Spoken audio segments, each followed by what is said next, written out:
Hello and welcome. So I am Reed Krell, and if you're watching this video, it's probably because you're enrolled in my Law and Politics class, Law 850, this semester at Washburn University. So if you are one of the repeat players who is also enrolled in Civil Procedure this semester, some of the information in this video will be the same, but some of it will be new, some of it will be specific to this class, and so let's take it away. So this class is, the way that I think about this class is that this class is about working through the things that we all know are true, but we sometimes ignore in legal education. Right? So we all kind of know that sometimes judges make decisions based on what they want the right outcome to be, rather than sort of what we think the law might demand. We know that bureaucracies operate according to certain rules, but that also those rules don't necessarily always get exercised the way that we would like them to. We know that power matters as much in the process of legal decision making as does the law.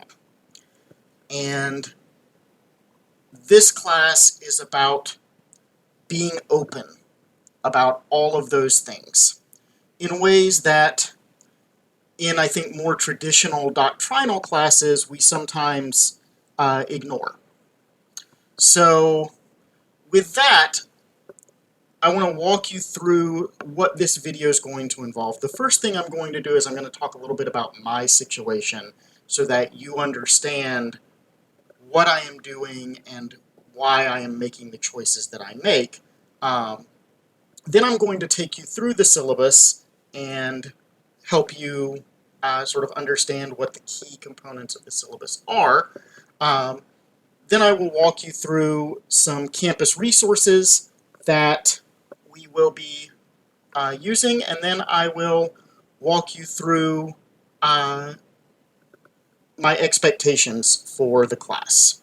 So with that, let me start by telling you about my situation. So my title here at Washburn is Visiting Assistant Professor, and the word visiting means that at some point, at least right now, there is an expectation that I will be leaving.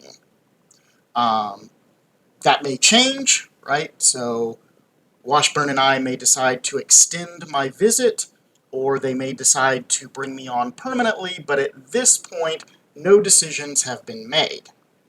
And so what that means and why it matters for you guys is I am actively looking for what I will be doing next after I am finished at Washburn at the end of this academic year. Academic hiring is weird. So for jobs that start next fall, in July, August, September of 2024, I am applying right now. And in fact, I am interviewing right now. In the next 2 weeks, I have 4 job interviews scheduled. Okay? Once those are complete, and any others that may happen, the next step in most academic search processes is to bring finalists to campus for a day-long visit. And so what that means is I may be traveling quite extensively this semester for job interviews. My goal will always be to have these travel obligations impinge on our class time as little as possible. But I can't promise that that will happen. And so my plan is, when it is possible, if we must meet online, we will meet synchronously. It is my hope that that you guys can be independent enough that if I cannot attend a class, you guys can still carry on with your discussion. And we'll talk more about why I think that might be possible in this class a little bit later. But that is my hope, is that we will meet synchronously. If I cannot meet synchronously, we will discuss whether you guys want to meet independently or whether you want to figure out some sort of asynchronous approach. We can very occasionally, if no other alternative presents itself, we can cancel class, but that is deeply frowned upon, and it's not my preference either. So, as that problem arises, we will address it, but we will figure that out when it comes. Okay. So with that, I want to show you guys the syllabus. So here it is, the syllabus, right? So you can see here the class title. You can see my office is in Dole Hall 227. Office hours for this class are on Friday afternoons. If that's not convenient for you, I, of course, am happy to meet with you at a time that's mutually convenient. Here's my office phone. You can text me at this number, but I'm going to tell you, I've had students text me and not tell me who they were, and I was like, who the hell are you? So if you text me, make sure that you identify yourself. My username on Blue Sky and Twitter is the same. It's @ReedKrell. If you are not using Blue Sky and you would like to, I do have invite codes to distribute. Shoot me an email. I'll be glad to send you one. And if you're a Discord user like me, here's my Discord username. You can contact me there. So the course description gives you some like aspirational stuff about, kind of what we're trying to do and what the course is intended to accomplish. The big thing that I want to point out to you is that this course is about sitting with the ambiguity that arises when a legal question can have multiple plausible answers, and the one that is correct is the one that ultimately is supported by power. And that's important for you guys to understand, that if you look at law with a backward-looking lens, which is kind of the way that we teach you in law school, law looks very determinate. And by what I mean by determinate is it looks like there's only one right answer. When courts speak, they say, this is what the law is, this is why this is correct. But the thing is that all of these cases that you read in case books involved disputes over what the law was. At some point, there was a possibility that the law could have been different. And part of the point of this class is to recognize that very often, when confronted with that situation, the answer to what the law is determined by the desires of those who have the power. And I'm not here to tell you that that's right or that that's wrong. I'm just here to tell you that it's true. And so we will be engaged in what I like to think of as more of a forward-looking lens, where we will be asking what happens and how do these kinds of disputes get resolved when you look at them through a power lens, through a values lens, through a resources lens, rather than looking backwards at them as if they are sort of crystallized and have always existed in the way that they do. So the next thing in the syllabus is learning objectives. You see that each of these is connected to various Washburn learning outcomes. There are 3 books that you're asked to buy for this course, and as you can see, I am being visited by one of my research assistants, one of my teaching assistants. So this is Lavinia, and if and when you ever darken the door to my house, I can warn you, she is here. She will be convinced that you're there to see her. So I have two other teaching assistants who may put in appearances. They're a little shyer. Anyway, so 3 required books. There's the one by Kevin Barron on FOIA, the one by Molly Reynolds on the filibuster, and the one by Josh Wilson on state abortion politics. They were available at the Ichabod shop. My understanding is they are now sold out. So if you haven't gotten them, you should get them through Amazon or Powell's or the indie website, whose name I can't remember. Whichever one you prefer, the 3 of them together should run you between $70 and $100. So not that bad. And you don't need them immediately. We will be reading them sort of after a couple of weeks in the class. So on attendance, you are entitled to 5 absences in this class, given the length of our session and the number of credit hours that this class has. We'll track attendance through D2L. I'll give you an attendance code. If I don't provide you with a code, you can assume that I'm not counting attendance that day. Once you hit that 5th absence, at any point after that, and you can keep missing class after that 5th absence, but at any point after that 5th absence, you may receive an email from my faculty assistant, Shirley, that says, hey, you have exceeded the number of allowable absences anymore, and you will not be permitted to submit a final assignment.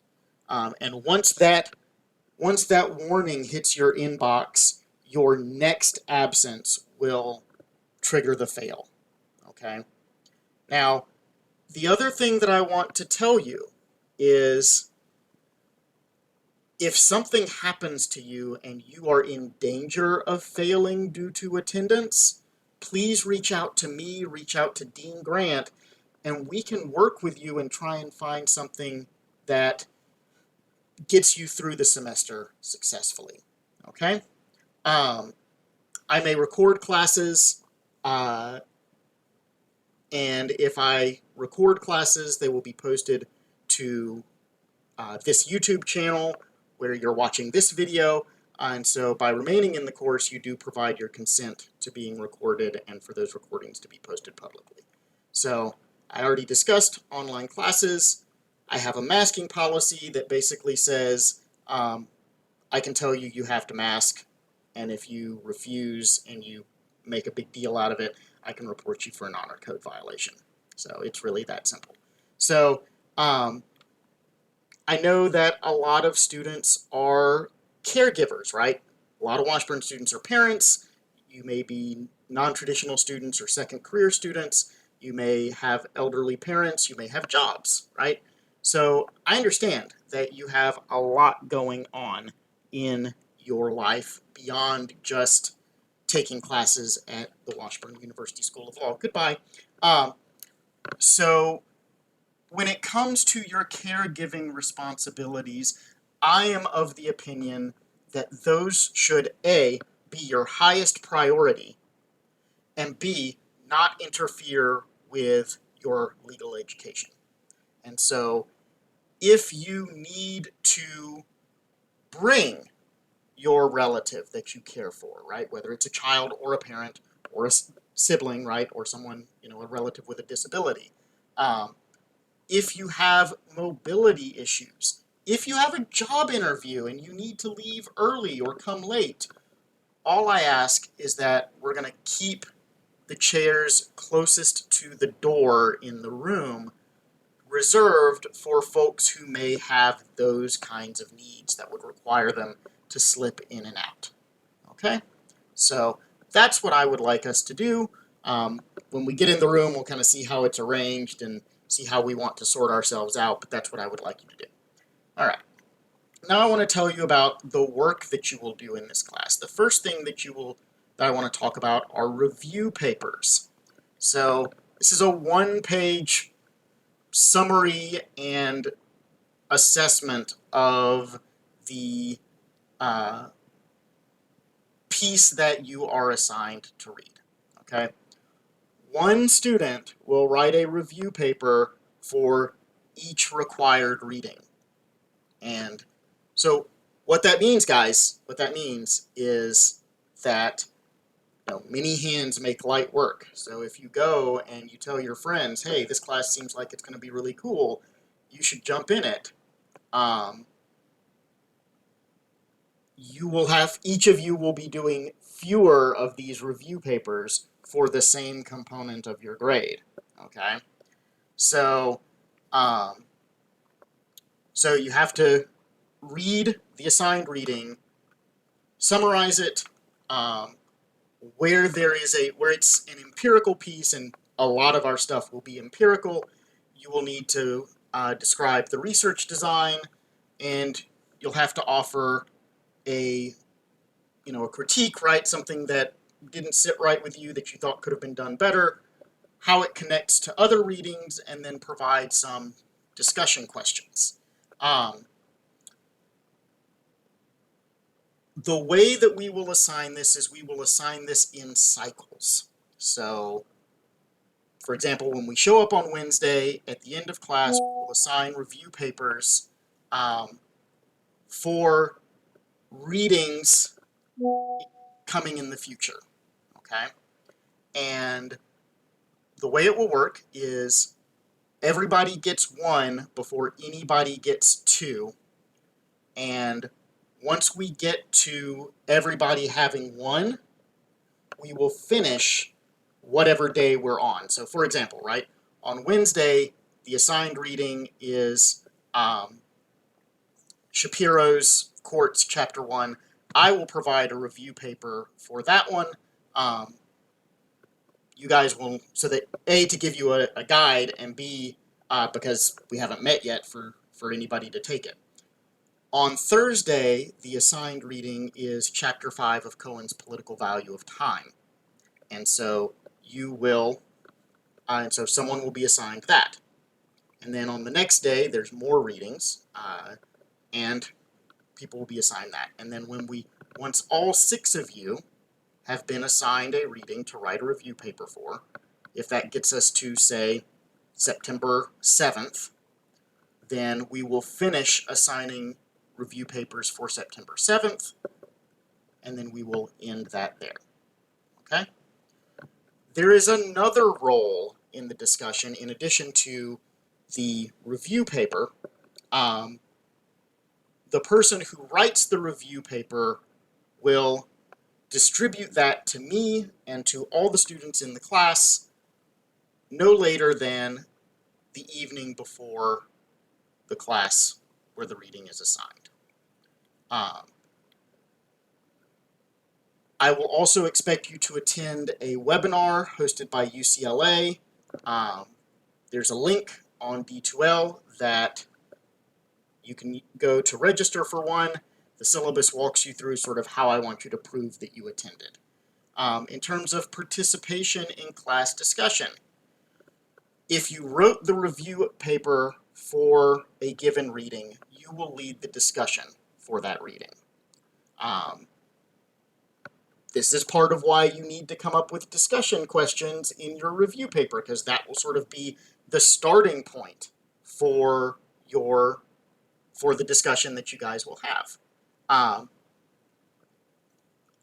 I will also sort of provide provoking questions, but in addition to me, there will be another student who is not the discussion leader, whose job it is to offer new and potentially unsettling questions. We will be assigning that role at the same time that we assign review papers, and there's some rules that I've established for how that role will work. They're available on the syllabus.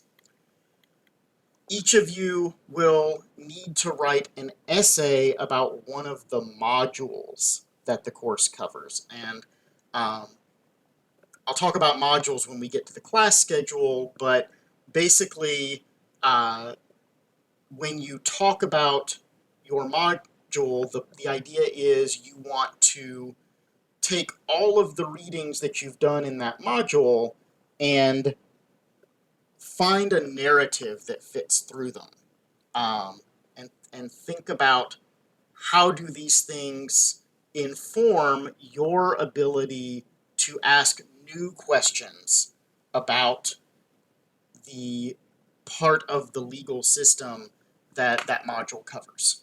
Okay, so again, there you'll have a deadline, and on Wednesday we will choose the modules that you will write on. Actually, we'll probably do it. We'll probably do it next week, but I'll explain why on Wednesday. Um, the last thing that you will do, your sort of capstone assignment, will be a book review. On D2L, there is a style guide for the book reviews. There is a list of books that you can choose from, and there's 2 sample book reviews that I've written.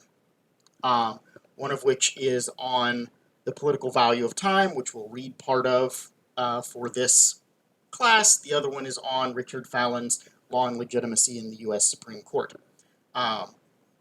My recommendation to you is that you guys take the list of options,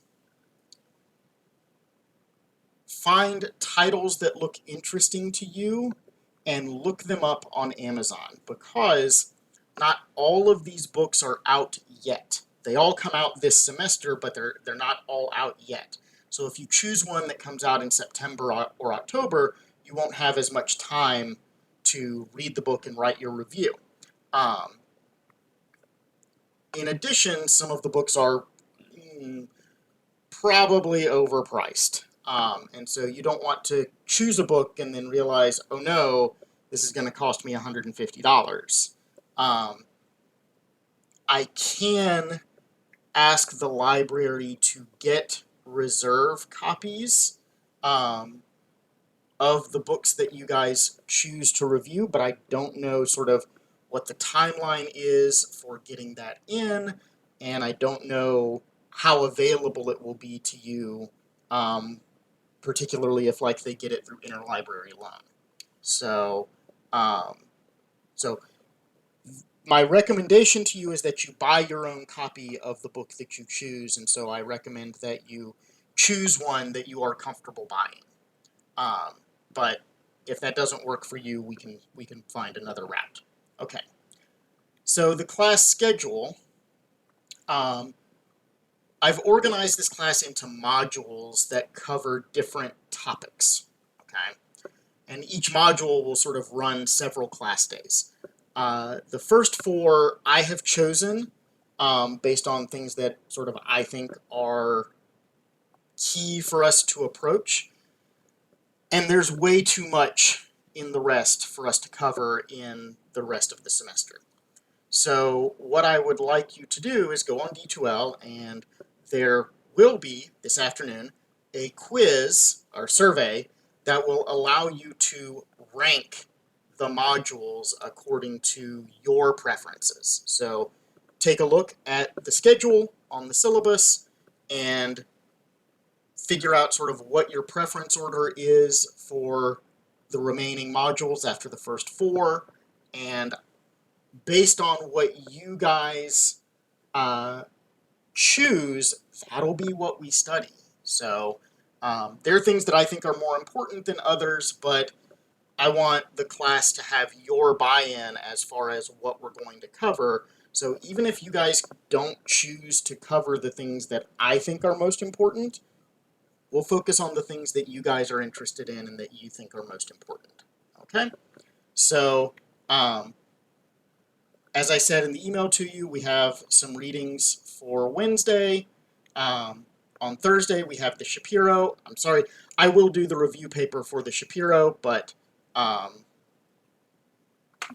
yes. And then next week, we move into a couple of other things. Okay, and so I misremembered the order of readings when I was giving you the example of how review papers would work, but I apologize for that.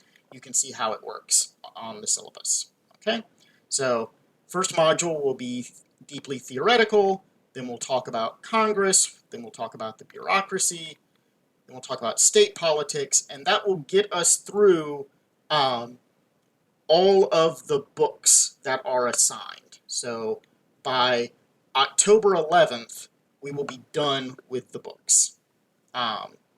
So at that point, we move into modules that you choose. So we have one on judicial decision making, one on judicial selection, one on comparative law and politics, one on political culture and constitutions, and one on the legal profession in particular, one on race, one on social movements and labor movements, and that appears to be it. So those are the things that the course will cover. Now I want to talk to you a little bit about the resources that are available to you to help you succeed in this class. And the first thing is me, right? So I am available to you. I am here to discuss things with you.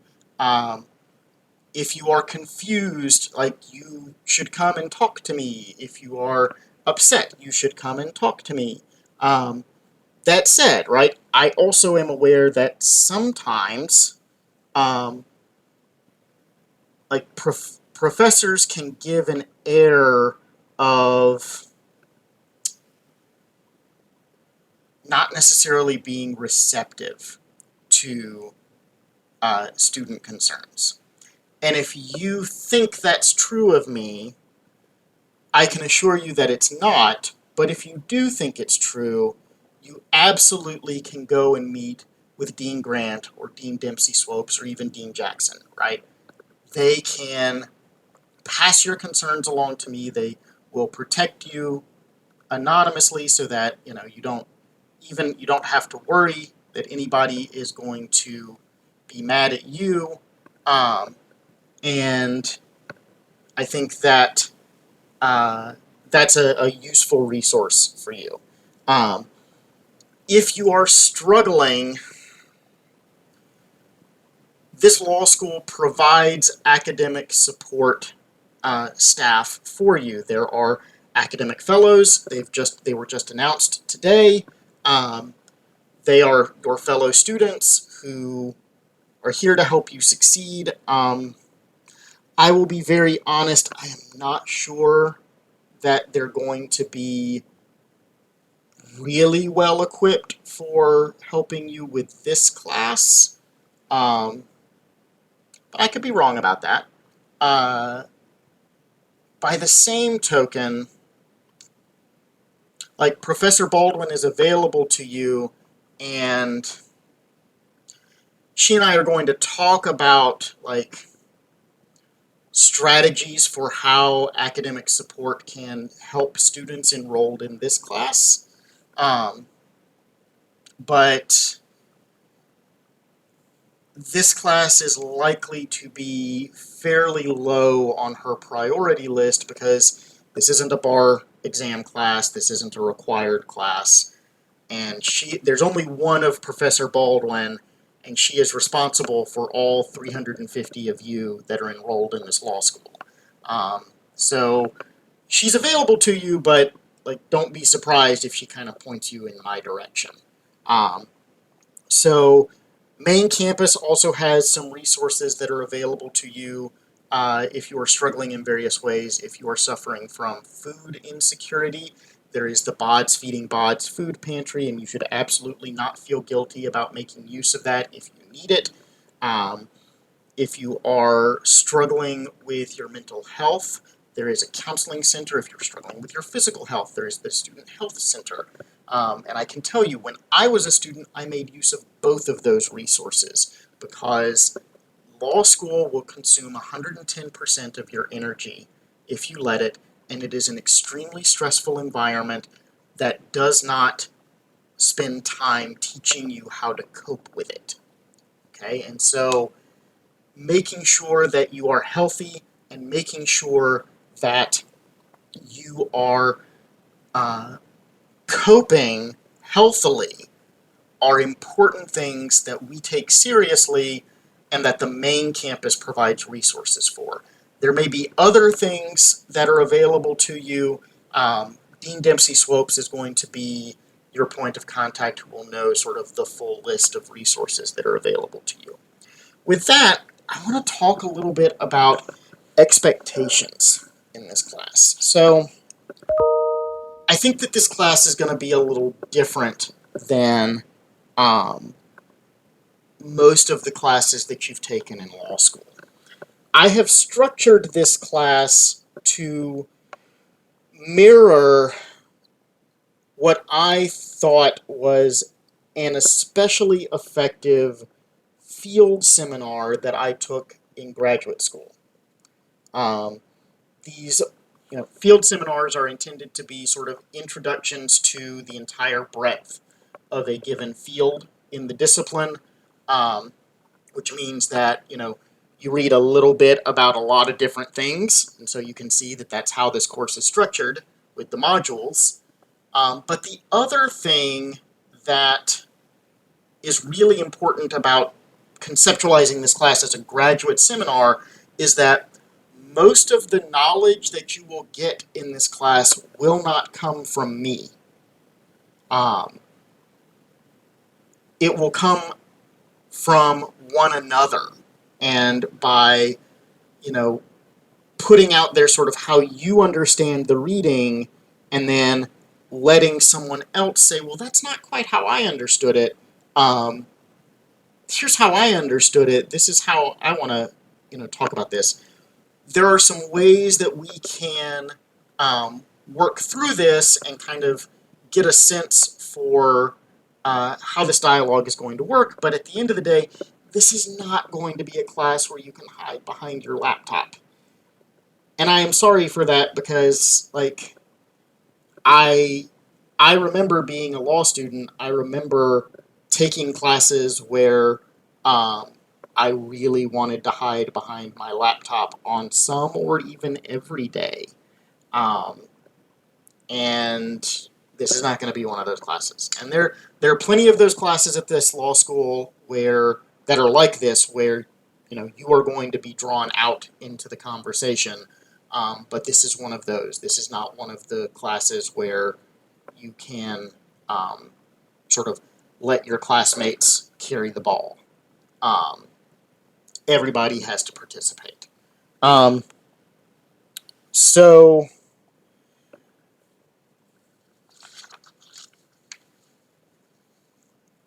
with that, I want to talk a little bit about professionalism. Because, again, part of conceptualizing this course as a graduate seminar means that I am conceptualizing you guys, the students, as being as much my colleagues and my fellow learners as, my students that I am responsible for. No, we're really just sort of, we're all in this together. Most of the readings that we're going to be doing this semester, I have reviewed all of them. I am familiar with all of them. I have not chosen them sort of out of a grab bag, but this will be my first opportunity to read a lot of them deeply as well. And so we'll be working together to sort of pull meaning and pull information out of these readings. I hope that you'll find most of them interesting. But anyway, because we're all sort of on a level playing field, I do want you to feel comfortable having conversations with me and with one another.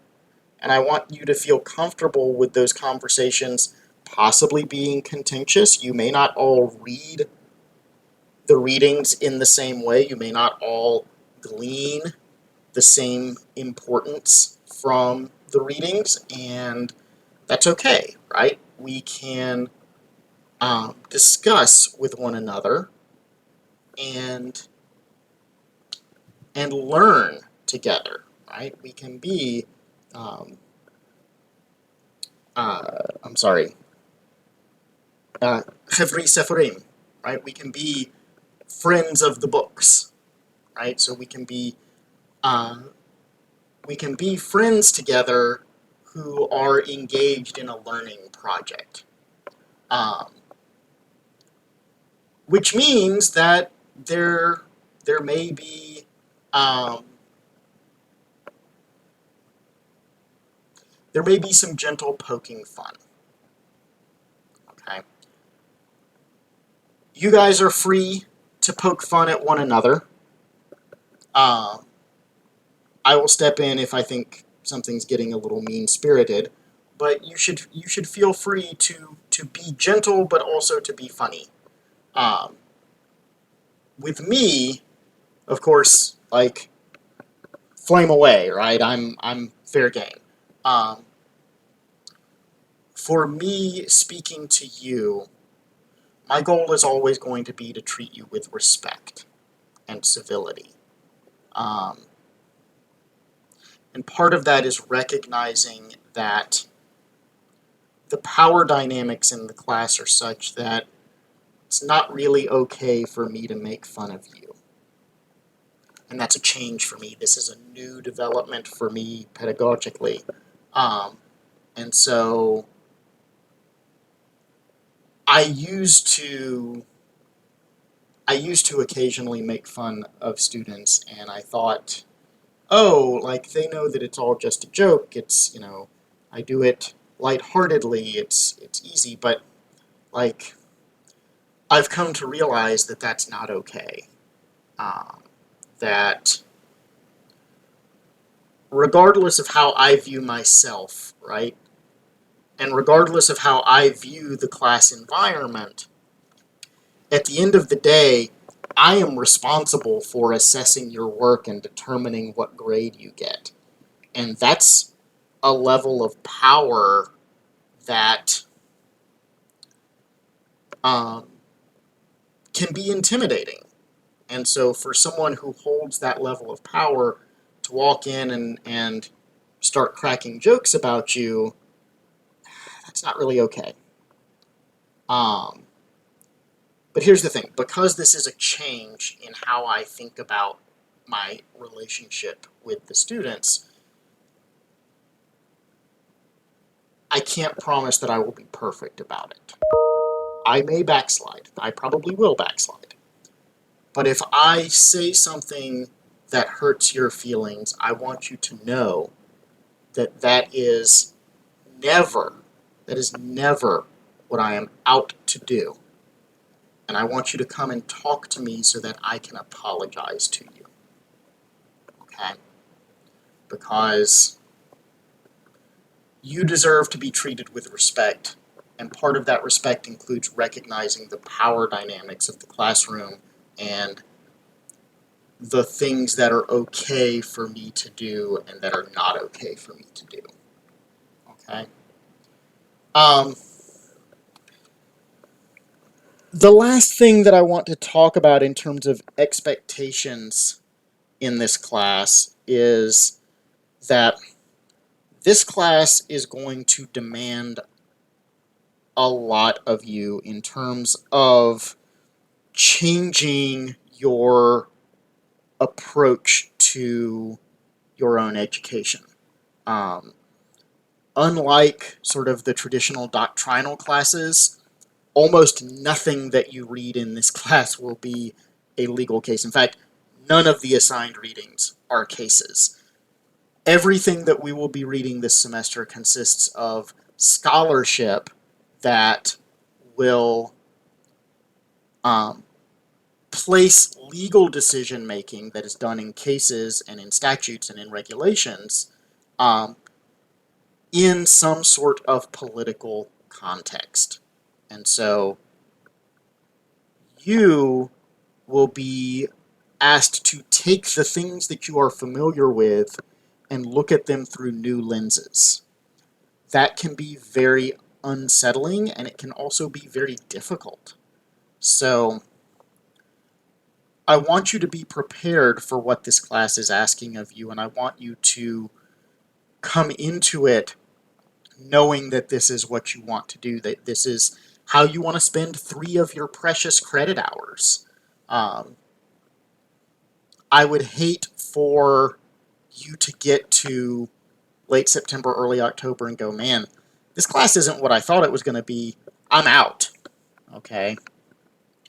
And I would hope that the class is rewarding enough that even if you are struggling, that you want to stay in it.